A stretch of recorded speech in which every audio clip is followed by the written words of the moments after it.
کہ بعض مرتبہ بہت ساری حدیثیں ایسی جو موضوع ہیں، من گھڑت ہیں، لوگوں میں رائج ہیں، اور واعظ لوگ جو کم علم لوگ ہوتے ہیں، تقریر کرنے والے، واعظ کرنے والے، بیان کرنے والے، وہ ان کو بیان کرتے رہتے ہیں، اور من گھڑت جتنی بھی حدیثیں ہوتی ہیں نا ان میں دلچسپی ہوتی ہے۔ آپ یاد رکھیے ہمیشہ من گھڑت قصے ہوتے ہیں، من گھڑت باتیں ہوتی ہیں، لوگوں کو بہت اچھی لگتی ہے، وہ نمک مرچ مسالہ ملائی ہوئی ہوتی ہے، اور ایسی چیزیں لوگوں کو اچھی لگتی ہے، تو بیان میں وہ بیان کرتے ہیں تو اچھا لگتا ہے لوگوں کو۔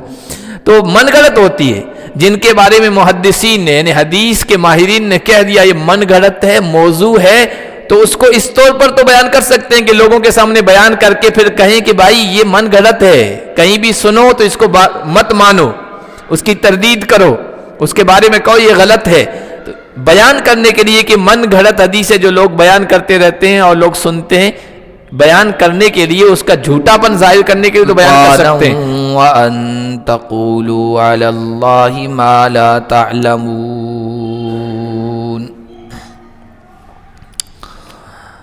آج کے درس کا آغاز ہم اللہ کے فضل و کرم سے سورۃ الاعراف کی آیت نمبر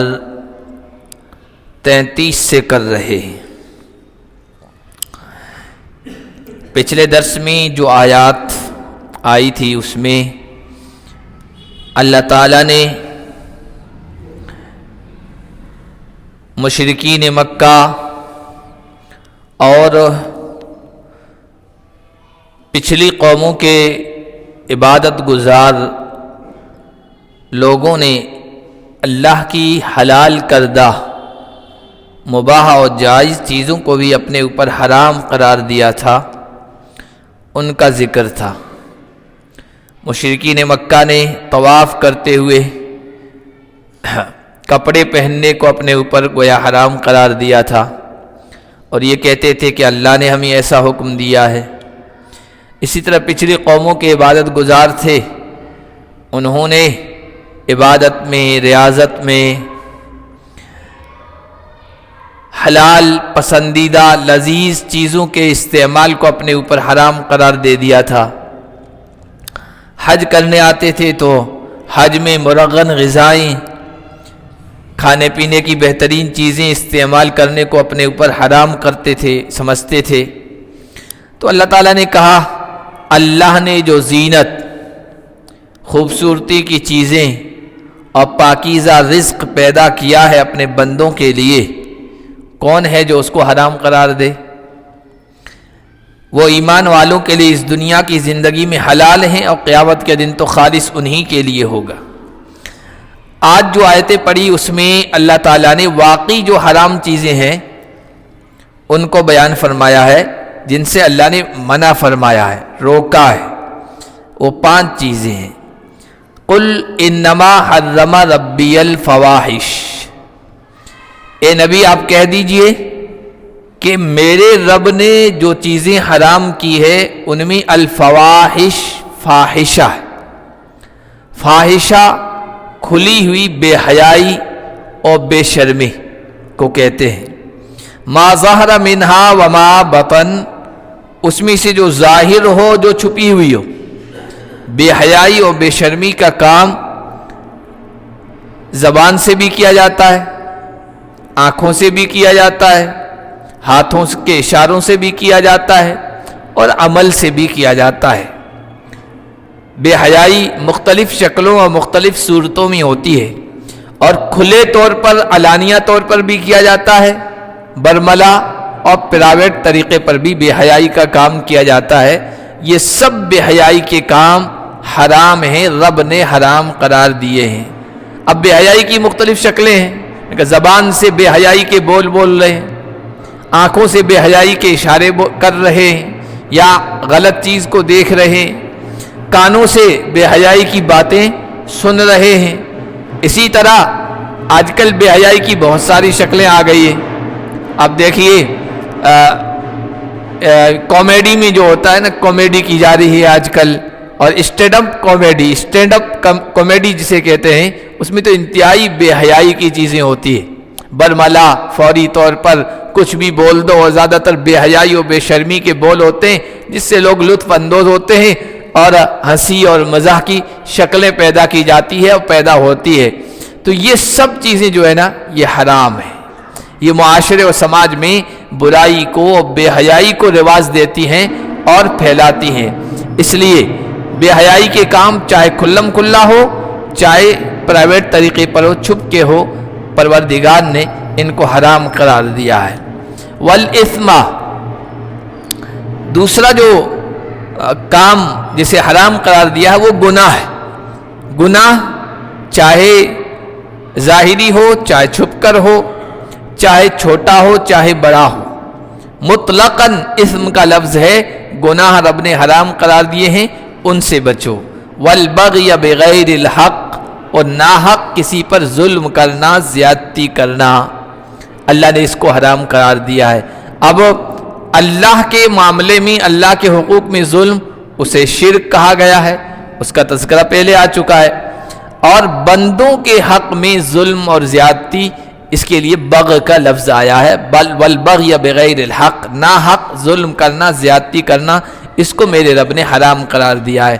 اب آج کل جتنی بھی شکلیں ہیں ہمارے ہاں ظلم کی، وہ زیادہ تر بندوں کے حقوق کے سلسلے میں ہے، معاملات میں ظلم و زیادتی ہے، معاشرت میں رہن سہن میں ظلم و زیادتی ہے، اور اسی طرح کسی کو ہم کچھ بول دیتے ہیں اس میں ظلم و زیادتی ہو جاتی ہے۔ ناحق ظلم و زیادتی کی جتنی بھی چیزیں ہیں بندوں پر، اس کو میرے رب نے حرام قرار دیا ہے۔ وَأَن تُشْرِكُوا بِاللَّهِ مَا لَمْ يُنَزِّلْ بِهِ سُلْطَانًا، چوتھی چیز اللہ نے اس کو حرام قرار دیا ہے کہ اللہ کے ساتھ ایسی چیز کو شریک کرو جس پر اللہ نے کوئی دلیل نہیں اتاری ہے، اور دلیل نقلی ہونی چاہیے، یعنی قرآن اور حدیث کی نبوی تعلیمات کی، یا تو قرآن میں آسمانی کتاب میں اللہ تعالیٰ کہیں کہ یہ چیزیں جن کو تم شرک کہتے ہو یہ شرک نہیں ہے، یہ تم کر سکتے ہو، یا تو اللہ نے یہ کہا ہو، اور یا پھر نبی کہہ دیں۔ جن چیزوں کے سلسلے میں اللہ کی ذات یا صفات میں شریک کرنے کو نہ اللہ نے کہا ہے اور نہ اللہ کے رسول نے کوئی دلیل اس پر دی ہے، تو ایسی چیز بھی اللہ نے حرام قرار دی ہے۔ سب سے بڑا حرام کام جو ہے نا وہ شرک ہے، تو اس سے اللہ نے منع فرمایا ہے، اور دلیل قرآن سے حدیث سے ہونی چاہیے، عقلی دلیل نہیں۔ عقیدے کے سلسلے میں، شرک اور توحید کے سلسلے میں عقلی دلیل کام نہیں آئے گی۔ سب سے پہلی اور مضبوط دلیل وہ نقلی ہوتی ہے۔ نقل کا مطلب قرآن سے، حدیث سے جو منقول ہو، اور اللہ تعالیٰ نے قرآن اور حدیث میں شرک کے سلسلے میں، نہیں اس کے جائز ہونے کے سلسلے میں کہیں نہیں بیان فرمایا، نہ کوئی دلیل بیان فرمائی ہے۔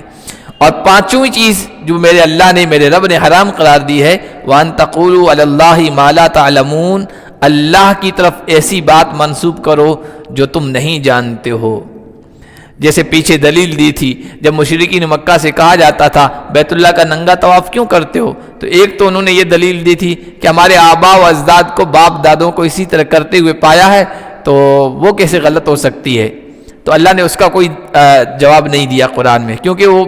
بودی دلیل ہے، انتہائی کمزور دلیل یہ کہ باپ دادا نے کیا اس لیے ہم کر رہے ہیں، یہ انتہائی کمزور دلیل ہے، اللہ نے اس کا جواب دینا بھی گوارا نہیں کیا ہے، کیونکہ ہر عقلمند آدمی سمجھ سکتا ہے کہ بعض مرتبہ باپ دادا غلط چیزیں اختیار کیے ہوئے ہوتے ہیں، شراب نوشی کر رہے ہیں، جوا سٹے میں مشغول ہیں، بہت سارے حرام کام کر رہے ہیں، اور پھر آنے والی نسل یہ دلیل دے ہمارے باپ دادا نے یہ کیا تو ہم بھی کریں گے، تو یہ انتہائی بودی دلیل ہے، اللہ نے اس کا جواب ہی نہیں دیا ہے، کیونکہ ہر عقلمند آدمی سمجھ سکتا ہے۔ لیکن دوسری بات جو کہی نا کہ ہم ننگے طواف اس لیے کر رہے ہیں کہ اللہ نے ہمیں اس کا حکم دیا ہے، اللہ نے اس کا جواب دیا تھا، پچھلے درس میں ہم پڑھ چکے ہیں، تو وہ اللہ کی طرف منسوخ کرتے تھے، یہ اللہ نے ہمیں اس کا حکم دیا ہے، تو اللہ کہہ رہے ہیں اللہ کی طرف ایسی بات منسوب کرنا جس کو تم نہیں جانتے ہو، یہ بھی بہت بڑا حرام کام ہے، ایسا نہیں کرنا چاہیے۔ یہیں سے علماء کرام نے لکھا کہ بعض مرتبہ بہت ساری حدیثیں ایسی جو موضوع ہیں، من گھڑت ہیں، لوگوں میں رائج ہیں، اور واعظ لوگ جو کم علم لوگ ہوتے، تقریر کرنے والے، واعظ کرنے والے، بیان کرنے والے، وہ ان کو بیان کرتے رہتے ہیں، اور من گھڑت جتنی بھی حدیثیں ہوتی ہیں نا ان میں دلچسپی ہوتی ہے، آپ یاد رکھیے ہمیشہ، من گھڑت قصے ہوتے ہیں، من گھڑت باتیں ہوتی ہیں، لوگوں کو بہت اچھی لگتی ہے، وہ نمک مرچ مسالہ ملائی ہوئی ہوتی ہے، اور ایسی چیزیں لوگوں کو اچھی لگتی ہے، تو بیان میں وہ بیان کرتے ہیں تو اچھا لگتا ہے لوگوں کو۔ تو من گھڑت ہوتی ہے جن کے بارے میں محدثین نے یعنی حدیث کے ماہرین نے کہہ دیا یہ من گھڑت ہے، موضوع ہے، تو اس کو اس طور پر تو بیان کر سکتے ہیں کہ لوگوں کے سامنے بیان کر کے پھر کہیں کہ بھائی یہ من گھڑت ہے، کہیں بھی سنو تو اس کو مت مانو، اس کی تردید کرو، اس کے بارے میں کہو یہ غلط ہے۔ تو بیان کرنے کے لیے کہ من گھڑت حدیث ہے جو لوگ بیان کرتے رہتے ہیں اور لوگ سنتے ہیں، بیان کرنے کے لیے اس کا جھوٹا پن ظاہر کرنے کے لیے تو بیان کر سکتے ہیں، لیکن بات میں دلچسپی پیدا کرنے کے لیے اور بیان میں لذت پیدا کرنے کے لیے، گفتگو میں لذت پیدا کرنے کے لیے ان کو نہیں بیان کر سکتے ہیں۔ تو وَأَن تَقُولُوا عَلَى اللَّهِ مَا لَا تَعْلَمُونَ، پانچویں بات جو میرے رب نے حرام کی ہے وہ یہ کہ اللہ کی طرف ایسی چیز جوڑ دو جو اللہ نے نہیں کہی ہے، جو تم نہیں جانتے ہو۔ وَلِكُلِّ أُمَّةٍ أَجَلٌ، پچھلے درس میں آیا تھا کہ کما بداکم تعودون، انصاف سے کام لو، اخلاص سے کام لو، اللہ کی عبادت اخلاص کے ساتھ کرو، اور سب کو اللہ کے دربار میں پہنچنا ہے۔ جس طرح تم کو اس نے پہلے پیدا کیا دوبارہ تم اسی کی طرف لوٹ کے جاؤ گے۔ تو کسی کے ذہن میں یہ بات آتی ہے، آ سکتی ہے کہ کب لوٹانا ہوگا، یہ دوبارہ ہم اللہ کے دربار میں کب کھڑے کیے جائیں گے، دوبارہ زندہ کیا جائے گا، اللہ کے دربار میں حاضر کیے جائیں گے۔ تو اللہ نے فرمایا وَلِكُلِّ أُمَّةٍ أَجَلٌ، ہر امت کے لیے ایک وقت متعین ہے، ہر قوم کے لیے، ہر امت کے لیے، اسی طرح ہر فرد کے لیے، ہر انسان کے لیے بھی ایک اٹل وقت ہے۔ اجل متعین وقت، اٹل نہ ٹلنے والا، وہ آ کے ہی رہنا ہے۔ ایک انسان کے لیے بھی ایسا ہی ہے اور قوم کے لیے بھی ہے۔ انسان کے لیے تھوڑا وقت محدود ہوتا ہے، 40 سال، 50 سال، 60 سال، زیادہ سے زیادہ 70 سال، اور بہت کم ایسے ہوتے ہیں جو 90 کے پیٹے میں چلے جاتے ہیں۔ ورنہ حضور نے فرمایا اعمار امتی ما بین 60 الی 70، میری امت کے اکثر لوگوں کی جو عمریں ہوں گی نا وہ 60-70 کے درمیان کی ہوگی، بہت کم، وقلہم ما یجاوز، بہت کم آگے عمر پائیں گے۔ تو یہ ایک فرد کا اٹل وقت ہے، اور ایک قوم کا اور امت کا اٹل وقت ہوتا ہے، ان کے لیے بھی وقت فکس ہے۔ اب دیکھیے کتنی قومیں دنیا سے چلی گئی، نام و نشان ختم ہو گیا۔ تو ہر قوم کے لیے ایسا ہوتا ہے، کوئی قوم عروج حاصل کرتی ہے، ترقی حاصل کرتی ہے، دنیا میں اس کا دبدبہ ہوتا ہے اور دنیا میں نام ہوتا ہے، لیکن وہ ایک محدود وقت کے لیے ہوتا ہے۔ ہاں قوموں کے سلسلے میں تھوڑا پیریڈ جو ہوتا ہے نا وہ لمبا ہوتا ہے، 200 سال، 300 سال، 400 سال۔ آپ پچھلی مرتبہ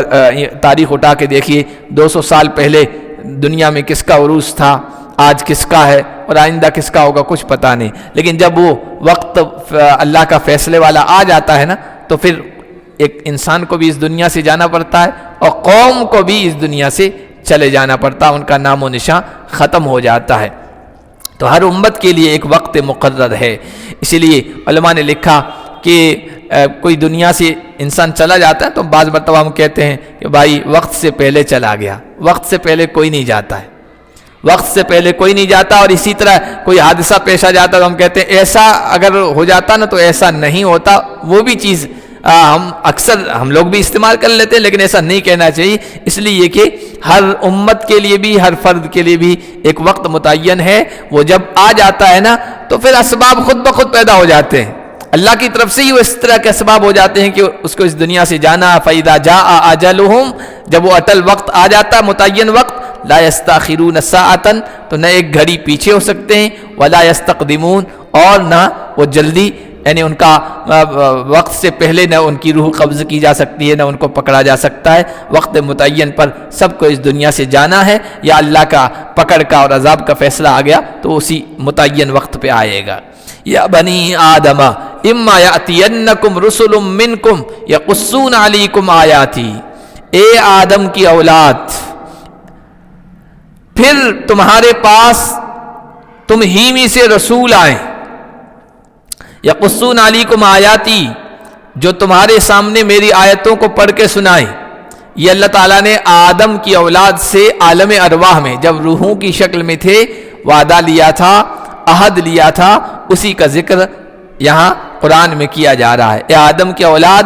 میں تم کو پیدا کروں گا، دنیا میں بھیجوں گا، پھر ہماری طرف سے رسول آئیں گے، سمجھانے والے آئیں گے، اور منکم، تم ہی میں سے آئیں گے، یعنی انسانوں میں سے آئیں گے، اس لیے کہ انسانوں کے لیے رہنما، آئیڈیل اگر کوئی ہو سکتا ہے تو وہ انسان ہی ہو سکتا ہے، اور نبی اور رسول یہ انسانوں ہی میں سے آئے ہیں، فرشتوں سے آتے نا تو اللہ تعالیٰ نے قرآن میں کہا کہ فرشتے ہم رسول بنا کے بھیجتے نا،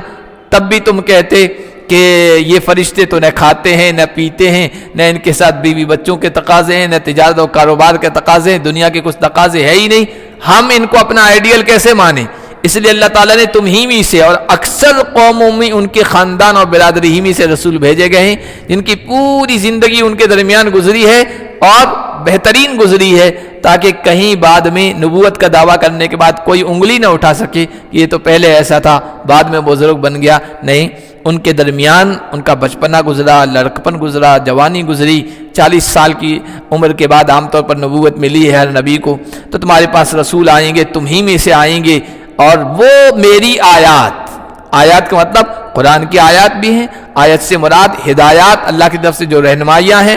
وہ بھی مراد ہیں، احکام مسائل وہ سب مراد ہیں، معجزات بھی ہیں، وہ تم میرے احکام میری ہدایات تمہارے سامنے پڑھ کے سنائیں گے۔ فمن اتقى واصلح، پھر جو آدمی تقوی اختیار کرے، تقوی کا مطلب ہوتا ہے بچنا، احتیاط کرنا، بچنا، جو آدمی بچے کس سے؟ سب سے پہلے عقیدے کی خرابی سے، بد عقیدگی سے بچے، یعنی شرک سے بچے، کفر سے بچے، اس کے بعد گناہ کے کاموں سے بچے، اس کے بعد ہر نامناسب حرکت سے، ہر مناسب چیز سے بچے، تو اس کو کہتے ہیں تقوی۔ جو تقوی اختیار کرے، کفر و شرک سے بچے اور اپنی اصلاح کر لے، اپنے آپ کو سنوار لے، اللہ کے اور اپنے درمیان کے تعلق کو اور اپنے اور مخلوق کے درمیان کے تعلق کو ٹھیک کر لے، فلا خوف علیہم ولا هم یحزنون، تو ایسے لوگوں پر نہ خوف ہوگا اور نہ وہ غمگین ہوں گے۔ خوف کس سلسلے میں ہوتا ہے؟ خوف آئندہ کے سلسلے میں ہوتا ہے، آئندہ حالات کیسے پیش آئیں گے تو انسان اندیشہ کرتا ہے، ڈرتا ہے، خوف رکھتا ہے، تو ایسے لوگوں کو نہ خوف ہوگا جنت میں پہنچنے کے بعد وہاں سے نکالے جانے کا یا اللہ کے ناراض ہونے کا کوئی ڈر نہیں ہوگا۔ اللہ تعالیٰ اعلان کر دیں گے کہ اے جنتیوں اب میں تم سے راضی ہوں، اب کبھی ناراض نہیں ہوگا، اور یہ بھی اعلان کر دیا جائے گا فرشتے کے ذریعے سے، اے جنتیوں اب زندگی ہے، موت کا کوئی ڈر نہیں ہے، اب رضامندی ہے، اللہ کی خوشی ہے، ناراضگی کا کوئی ڈر نہیں ہے، جوانی ہے، بڑھاپے کا کوئی اندیشہ اور خوف نہیں ہے، صحت و تندرستی ہے، بیماری کا کوئی اندیشہ نہیں ہے، خوشحالی ہے، بدحالی کا کوئی اندیشہ نہیں ہے، تو ان کے لیے کوئی خوف نہیں ہوگا اور نہ وہ غمگین ہوں گے۔ جہنمی جہنم میں پہنچیں گے نا تو پھر ان کو پچھلی زندگی اور اس کے جو جرائم اور جو گناہ ہوں گے نا وہ سب یاد آئیں گے، اور وہ اندر اندر کڑیں گے، کاش ہم ایسا نہ کرتے، کاش ہم ایسا نہ کرتے۔ لیکن جس نے تقوی اختیار کیا، اپنی اصلاح کر لی، پچھلی زندگی پر اس کو کوئی غم نہیں ہوگا، حزن نہیں ہوگا، ملال نہیں ہوگا۔ یہ دو صفتیں جس کے اندر پیدا ہو جائیں وہ کامیاب انسان ہے، اور اسی کو اللہ کا ولی کہا گیا ہے۔ الا ان اولیاء اللہ لا خوف علیہم ولا هم یحزنون، یہی الفاظ ہیں۔ دیکھو اللہ کے ولی، نہ ان پر خوف ہوگا اور نہ حزن و ملال ہوگا۔ اللہ کے ولی کون ہیں؟ الذین آمنوا وکانوا یتقون، جو ایمان لے آئے اور تقوی کی زندگی جنہوں نے بسر کی، یہ اللہ کے ولی ہیں۔ اللہ کے ولی کوئی اس کو نہیں کہیں گے جس سے کرامات ظاہر ہو جائے اور جو کچھ پڑھ کے پھونکے تو فوراً اثر ہو جائے، دم میں اثر، پڑے ہوئے پانی میں اثر، یہ کوئی اللہ کے ولی ہونے کی علامت و نشانی قرآن و حدیث میں نہیں بیان ہوئی ہے۔ قرآن و حدیث میں اللہ کے ولی ہونے کے لیے کہا گیا ایمان جن کا پختہ ہو اور جن کی زندگی تقوی والی ہو تو وہ اللہ کے ولی ہیں، نہ ان پر خوف ہوگا، نہ وہ غمگین ہوں گے، نہ حزن و ملال میں مبتلا ہوں گے۔ والذین کذبوا بآیاتنا واستکبروا عنہا اولئک اصحاب النار ہم فیہا خالدون، اور جنہوں نے ہماری آیتوں کو جھٹلایا